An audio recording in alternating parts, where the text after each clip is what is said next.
अपनी आंखें बंद कीजिए और प्रभु के पवित्र वचनों को सुनने के लिए, समझने के लिए पवित्र आत्मा की मदद लीजिए। प्रार्थना कीजिए, पवित्र आत्मा मेरी बुद्धि को प्रकाशित कीजिए, मेरे मन को प्रकाशित कीजिए, मेरे हृदय को प्रकाशित कीजिए।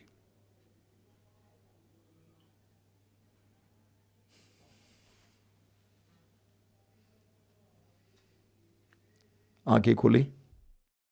मेरे प्रिय भाई और बहनों, जब हमारे जीवन में कोई दुख आ जाता है, पीड़ाएं आ जाती हैं, विपत्तियां आ जाती हैं, तो अक्सर हमारे मुंह से एक सवाल उठता है। सवाल यह है कि हे प्रभु, मैंने कौन सा अपराध किया है कि मेरे साथ ये हो रहा है। अधिकतर लोग ये सवाल करते हैं, हे प्रभु, मैंने कौन सा अपराध किया है कि मेरे साथ ये हो रहा है। समाज में किसी अपराधी, किसी क्रिमिनल के जीवन में विपत्ति आ जाती है, एक्सीडेंट हो जाता है, उसके जीवन में कई प्रकार की पीड़ाएं आती हैं, तो हम कहते हैं वो अच्छा हुआ है, अच्छा हुआ है कि उसके जीवन में ऐसी विपत्तियां आई हैं। लेकिन ठीक इसके विपरीत, जब किसी ईमानदार इंसान के जीवन में, निर्दोष व्यक्ति के जीवन में दुख आ जाते हैं, विपत्तियां आ जाती हैं, तो हम सवाल करते हैं कि ईश्वर ने उसके साथ ऐसा क्यों किया। अभी कुछ दिन पहले एक जवान बेटी ने मुझे मैसेज भेजा। वो सवाल कर रही है कि निर्दोष लोगों के जीवन में दुख क्यों आता है। अय्यूब के जीवन में ईश्वर ने दुख क्यों आने दिया। वास्तव में मानव इतिहास के प्रारंभ से ही मनुष्य के मन में यह सवाल रहा है कि निर्दोष लोगों के जीवन में दुख क्यों आता है। अगर कोई दोषी है और उसके जीवन में दुख आ जाता है तो लोग स्वीकार कर लेते हैं, लेकिन निर्दोष लोगों के जीवन में दुख क्यों आता है। देखिए, हमारे मन में यह विचार बना हुआ है क्या कि दुख दंड है। हम सोचते हैं कि दुख दंड है, सफरिंग इज अ पनिशमेंट। यही हमारी समस्या है। मैं सवाल करता हूं कि प्रभु यीशु मसीह ने कौन सा अपराध किया था कि उनके जीवन में इतना अत्याचार हुआ, इतने दुख का उनको अनुभव करना पड़ा। जिन लोगों की उन्होंने सेवा की, उन्होंने कहा बराबस को छोड़िए, यीशु को क्रूस पर मार डालिए। उनके 12 शिष्यों में से एक ने उनको पकड़वा दिया, एक ने उनका इनकार किया। सारी जनता ने यीशु को छोड़ दिया। यीशु पर गलत इल्जाम लगाया गया। एक कम 40 कोड़े उन पर लगाए गए। क्रूस की सजा दी गई। क्रूस पर मार डाले गए। उन्होंने कौन सा अपराध किया। प्रभु यीशु मसीह के दुख भोग, मृत्यु और पुनरुत्थान के द्वारा ईश्वर ने हमारे सामने दुख के रहस्य खोल रखा है कि दुख का एक अर्थ है, दुख का एक उद्देश्य है। प्रभु यीशु के दुख भोग और मृत्यु और पुनरुत्थान के द्वारा ईश्वर ने हमारे सामने सत्य को खोला है। सबसे पहले कि हर दुख का स्रोत ईश्वर नहीं है, यानी हर दुख ईश्वर से नहीं आता है। मैं एक बहन को जानता हूं, पश्चिम बंगाल की, आश्रम आया करती थी। उनके 2 बेटे थे, जवान बेटे, 23-24 साल के बेटे। आज से कई साल पहले की बात है। 25 दिसंबर को क्रिसमस मनाने के बाद उनके एक और मित्र के साथ, यानी 3 लड़के मोटर बाइक पर बड़ी तेजी से किसी के यहां की ओर जा रहे थे। इतनी तेजी से जा रहे थे कि बाइक स्किड कर गया और ऊपर से उड़कर एक खड्ड में जाकर गिर गया। बाइक चकनाचूर हो गया और तीनों लड़के ऑन द स्पॉट वहीं पर मर गए। लोग पूछने लगे कि प्रभु के जन्म के दिन 25 दिसंबर को प्रभु ने ऐसा क्यों होने दिया। प्रभु ने उस बहन के साथ ऐसा क्यों किया। क्या प्रभु ने किया? जिस ईश्वर ने उन लड़कों को उनकी माताओं के गर्भ में बुना, क्या उस ईश्वर ने उनको मार डाला? जिस यीशु ने उनके लिए अपनी जान दे दी, क्या उस यीशु ने उनको मार डाला? हर दुख का स्रोत ईश्वर नहीं है। दूसरा रहस्य, दूसरा मतलब, हर दुख दंड नहीं है। हम अक्सर सोचा करते हैं दुख इज इक्वल टू दंड, यानी दुख दंड है। लेकिन प्रभु के दुख भोग और मृत्यु और पुनरुत्थान के द्वारा यह सत्य हमारे सामने रखा गया है, हर दुख दंड नहीं है। हमें गहराई से समझना है। पवित्र ग्रंथ बाइबल में दुख के बारे में बहुत अच्छी सबक दी है, शिक्षा दी है। ईश्वर क्या समझाता है? हर दुख दंड नहीं है। उदाहरण के लिए, एक नारी गर्भवती है, प्रसव पीड़ा से गुजरती है, बच्चा जन्म देने के लिए एक गंभीर घोर पीड़ा से गुजरती है। बच्चे को जन्म देने के बाद वो भूल जाती है उस पीड़ा को। वो दंड नहीं है। जीवन देने की प्रक्रिया में एक हिस्सा है। जीवन देने की प्रक्रिया में एक हिस्सा है, वो दंड नहीं है। यूहन्ना के सुसमाचार के अध्याय 12 वाक्य 24 में प्रभु यीशु कहते हैं, जब तक कि गेहूं का दाना मिट्टी में गिरकर मर नहीं जाता, अकेला रहता है। गेहूं का दाना, एक बीज मिट्टी में गिरता है, फटता है, सड़ता है, उसमें से अंकुर फूटता है और नया पौधा आ जाता है। जीवन देने की प्रक्रिया में एक हिस्सा है। अब अय्यूब का उदाहरण लीजिए। अय्यूब के जीवन में जो दुख आया, उनके विश्वास की परीक्षा के बदौलत आया है, यानी वह उनके विश्वास की परीक्षा है। और अय्यूब अपने विश्वास में अडिग रहा, तटस्थ रहा, मजबूत रहा, उस परीक्षा में गिरा नहीं, लेकिन उसकी परीक्षा हुई दुख के जरिए। प्रभु यीशु का उदाहरण लीजिए। प्रभु यीशु ने हमारे दुखों को अपने ऊपर ले लिया। इस्यास नबी अध्याय 53 उसके वाक्य 4 से आप पढ़ेंगे, वो हमारे दुखों से लदा हुआ था, वो हमारे रोगों को अपने ऊपर लेता था, हमारे पापों के लिए वो दंडित किया गया। तो प्रभु यीशु ने हम पापियों को पाप के बोझ से बचाने के लिए, पाप के दंड से बचाने के लिए, पाप के कलंक से बचाने के लिए हमारे पाप, रोग, पीड़ाएं अपने ऊपर ले लिए, हमारे दुखों को अपने ऊपर ले लिए। यह प्रेम का चिन्ह है, यह दंड नहीं है, यह मूल्य है। प्रभु यीशु ने आप और मेरी मुक्ति के लिए मूल्य चुकाया। इसीलिए हम लोग गाते हैं, यीशु ने अपना रक्त बहाकर, लहू बहाकर हमें बचा लिया। यीशु ने हमारी मुक्ति के लिए मूल्य चुकाया, हमारे बोझ को अपने ऊपर ले लिया। यह प्रेम का मामला है। पति पत्नी के लिए, पत्नी पति के लिए, बच्चे माँ बाप के लिए, माँ बाप बच्चों के लिए, भाई भाई के लिए, बहन बहन के लिए, मित्र मित्र के लिए दुख उठाता है। वो दंड नहीं है, वो प्रेम का हिस्सा है। आपने सुना होगा, कलीसिया में बहुत सारे ऐसे संत हुए हैं, अभी भी हैं, जिनके जीवन में बहुत सारा दुख है। हम अपने देश के संत अल्फोंसा को लें। आपने संत अल्फोंसा के बारे में सुना है। कई वर्षों तक वो दुख में जी रही थी। उनके शरीर में शारीरिक पीड़ाएं थी, ऐसा रोग जिसके कारण उनको बहुत दुख सहना पड़ा, घोर दुख सहना पड़ा। लेकिन उन दुखों के जरिए वह संत बनी। यानी संत बनने की प्रक्रिया में संत अल्फोंसा का दुख एक हिस्सा था। वो दंड नहीं था, पनिशमेंट नहीं था। दुख संत बनने की प्रक्रिया में एक हिस्सा था। हमारे जीवन में भी कभी कभी दुख हमारे संत बनाने की प्रक्रिया में हिस्सा के रूप में आ जाता है। सोचिए, इस्यास नबी उसके अध्याय 48 में प्रभु क्या कहते हैं? वाक्य 10 में प्रभु कहते हैं, मैंने तुम्हें विपत्ति की भट्टी में परिष्कृत किया है। मैंने तुम्हारे जीवन में विपत्ति भेजी ताकि तुम परिष्कृत हो जाओ, तुम चमको। चमकने के लिए विपत्ति भेजी है, दंड देने के लिए नहीं भेजी है। तो दुख का अर्थ दंड नहीं है। प्रभु यीशु ने हमारे रोगों को अपने, हमारे दुखों को अपने ऊपर ले लिया। उसी तरह प्रेम में हम एक दूसरे के दुख को अपने ऊपर ले लेते हैं। हमारे सामने बहुत सारे उदाहरण हैं।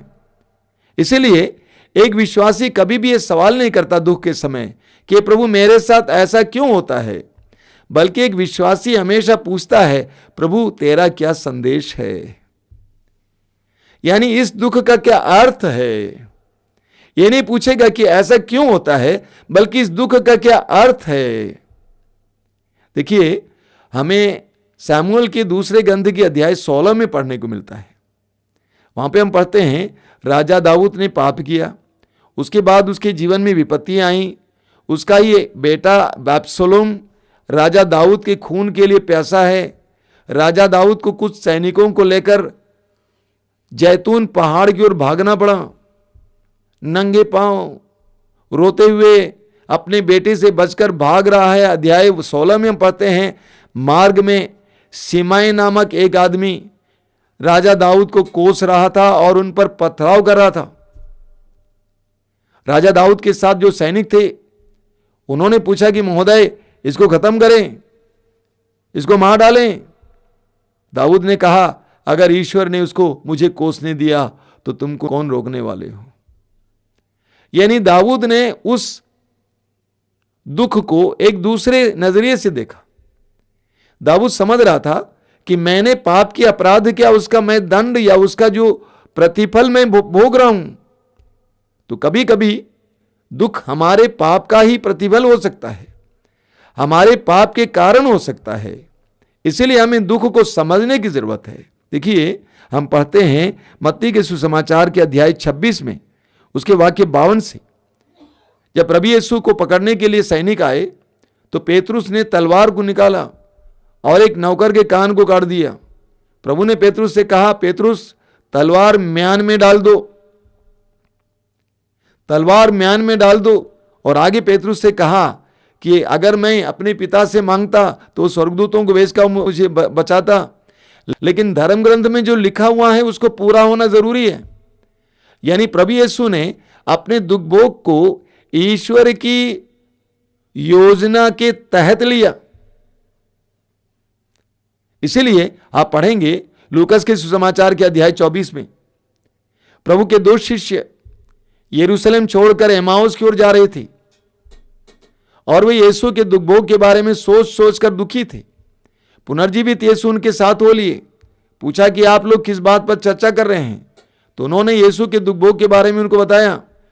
प्रभु यीशु ने उनसे क्या कहा, वाक्य 25 और 26 में आप पढ़ेंगे। लूकस अध्याय 24 वाक्य 25 और 26 में प्रभु ने कहा, रे निर्बुद्धियों, तुम नबियों के लेख क्यों नहीं समझते?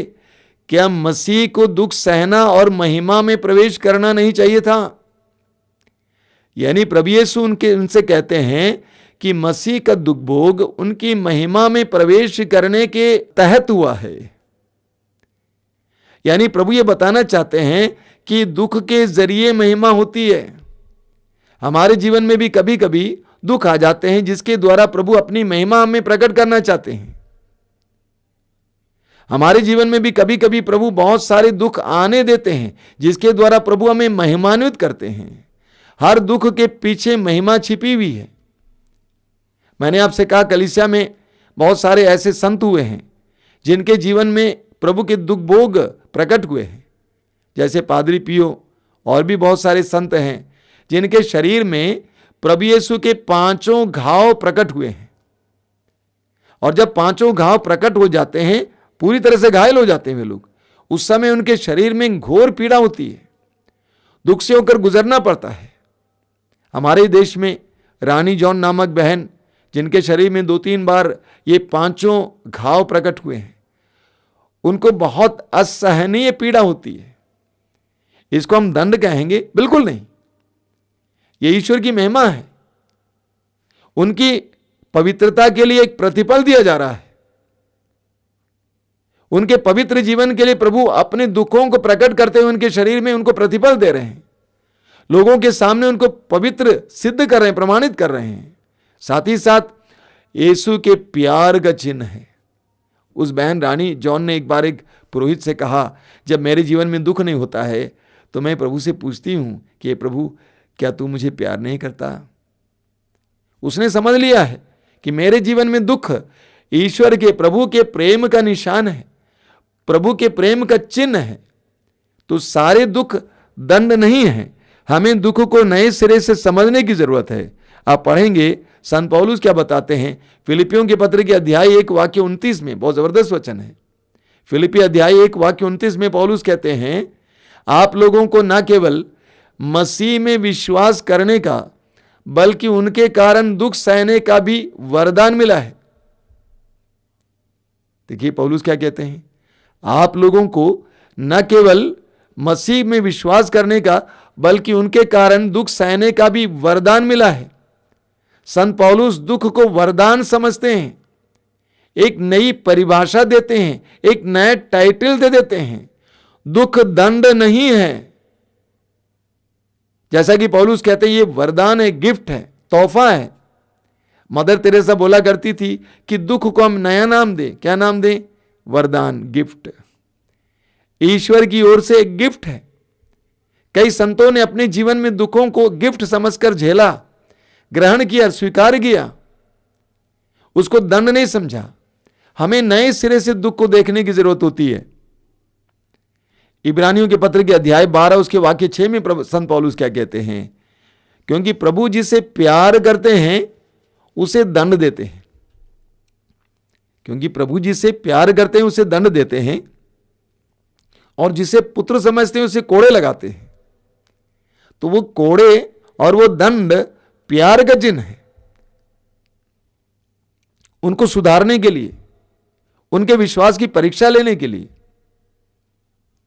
उनको पवित्र करने के लिए, उनको चमकाने के लिए प्रभु कभी कभी हमारे जीवन में दंड देते जरूर हैं, दुख आने देते जरूर हैं। वो हमें तोड़ने के लिए नहीं है, हमें बर्बाद करने के लिए नहीं, बल्कि हमें चमकाने के लिए, हमें प्रशिक्षित करने के लिए, हमें अनुशासित करने के लिए, हमें नए सिरे से दुख को देखने की जरूरत होती है। बोलिए hallelujah, hallelujah, hallelujah, hallelujah, hallelujah, hallelujah, hallelujah. इसलिए जैसा कि मैंने आपसे कहा, एक विश्वासी को कभी भी दुख के समय यह नहीं पूछना चाहिए कि प्रभु ऐसा क्यों, बल्कि विश्वासी को यह पूछना चाहिए कि प्रभु इसका अर्थ क्या है, इस दुख का संदेश क्या है, या इस दुख का तात्पर्य क्या है, यह समझने का प्रयास करना चाहिए। हमेशा हर दुख को दंड समझना गलत है। दंड ना समझिए, बल्कि हर दुख को वचन के आधार पर और प्रार्थना के आधार पर समझने का प्रयास करना चाहिए। पवित्र वचन के आधार पर समझने की कोशिश करनी चाहिए। मेरे जीवन में यह दुख क्यों आया है, इसके द्वारा प्रभु मुझे क्या संदेश देना चाहते हैं। व्यक्तिगत प्रार्थना में पूछना चाहिए कि प्रभु तूने मुझे ये दुख क्यों सहने के लिए मौका दिया है, इसके द्वारा तू क्या करना चाहता है, इसके द्वारा तू क्या कहना चाहता है। हमें दुख को नए सिरे से देखने की जरूरत है। बोलिए हालेलुया, हालेलुया, हालेलुया, हालेलुया। तो इसलिए मेरे भाई और बहनों, हर दुख को दंड ना समझिए, हर दुख को दंड ना समझिए, हर दुख को ईश्वर से आता हुआ मत देखिए। दुख के अलग अलग स्रोत हो सकता है, शैतान से भी आ सकता है, हमारे पापों से भी आ सकता है, हमारी महिमा के लिए भी हो सकता है, हमारे शुद्धिकरण के लिए भी हो सकता है, ईश्वर के हमारे प्रति प्रेम का चिन्ह भी हो सकता है। हर दुख को एक नए सिरे से हमें देखना है, उसके अंदर छिपे हुए रहस्यों को समझने का प्रयास करना है। आइए हम प्रार्थना करें।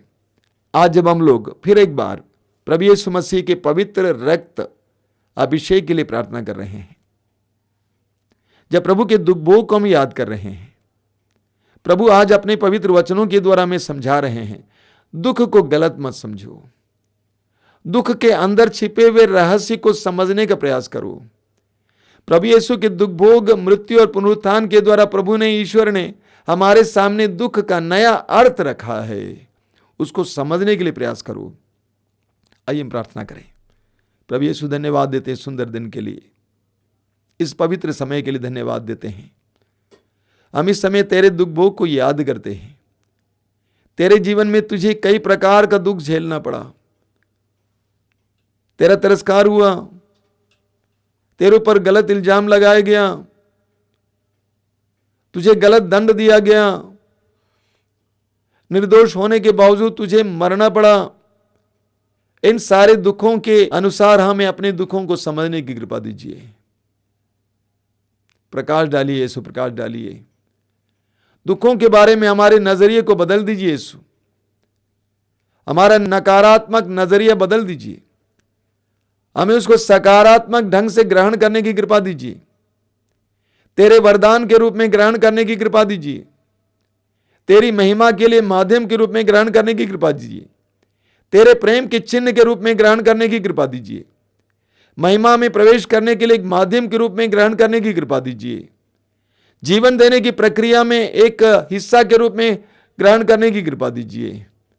प्रभु यीशु, दुखों से भागने के बजाय दुखों को समझकर, उसका अर्थ समझकर उसको गले से लगाने के लिए हमें कृपा दीजिए। जिस तरह तूने क्रूस को गले से लगाया, उसी तरह अपने जीवन में आ रहे सारी विपत्तियों, दुखों को गले से लगाने के लिए हमें कृपा दीजिए। हिम्मत दीजिए यीशु, सामर्थ्य दीजिए, हिम्मत दीजिए, विश्वास की दृढ़ता दीजिए, भरोसा दीजिए। धन्यवाद यीशु, धन्यवाद। तेरी स्तुति, तेरी आराधना, तेरी महिमा। तेरी स्तुति, तेरी आराधना, तेरी महिमा। तेरी स्तुति, तेरी आराधना, तेरी महिमा।